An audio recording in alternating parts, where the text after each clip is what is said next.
বাসার গেট খুলে দেয়, আমরা যাচ্ছি বল। ওই সাদিক তাড়াতাড়ি আস, এই সাদিক তাড়াতাড়ি আমাদের বাড়ি গেটটা খুলে দে। হ্যাঁ তাড়াতাড়ি আস। কই গেছিস? হ্যালো কেসে ভাই বললেন কেন? তাওহিদ আমাদের সাদিক হাইটাই বলার সময় দেয়, বল কোথায় থাকতে পারি? আরে চল তোরা আমার বাড়িতেই থাক। চল চল চল, এই খাতাটা দে। এই কামি ধর ধর, চল চল চল চল। থ্যাংক গড তোর বাড়িতে চলে আসলাম, তুই আমাদের অনেক উপকার করলি। আচ্ছা তুই তাহলে সোফাতে থাকি, আমার ভালো বন্ধু সবচেয়ে।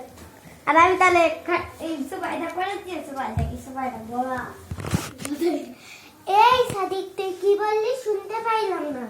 আরে তুই খাটে থেকে আমরা দিলাম সোফায় থাকবাইনি। আচ্ছা আমি খাটে শুয়ে পড়ি, দাঁড়া।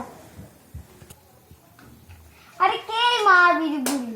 আরে এই বুড়ি সবকিছু জানতে পারে যে আমাদের উপর কি হলো অত্যাচার করছে, এই জন্য ওই বলেছে তোমরা রাত 8টার পরে কোথাও জানি চলে যাও, মায়াবিনী বুড়ি।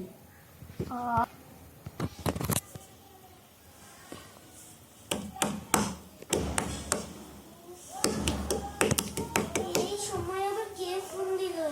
দেখি তো। এই সাদিক তবে তাড়াতাড়ি ওঠ। কি হয়েছে? এত ডিস্টার্ব করেছিস? শুন তোরা শুন, শুন তোরা শুন, শুন শুন শুন।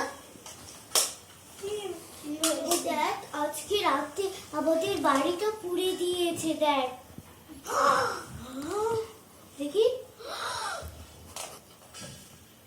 আমরা যদি তোর বাড়িতে আসতাম আমরা তো আজকে মরেই যেতাম। তাহলে ওই মারবি বুড়ির কথা সত্যি ছিল? হ্যাঁ। ওর জন্য তোমরা বেঁচে গেছো? হ্যাঁ কত বড় বেঁচে গেছে।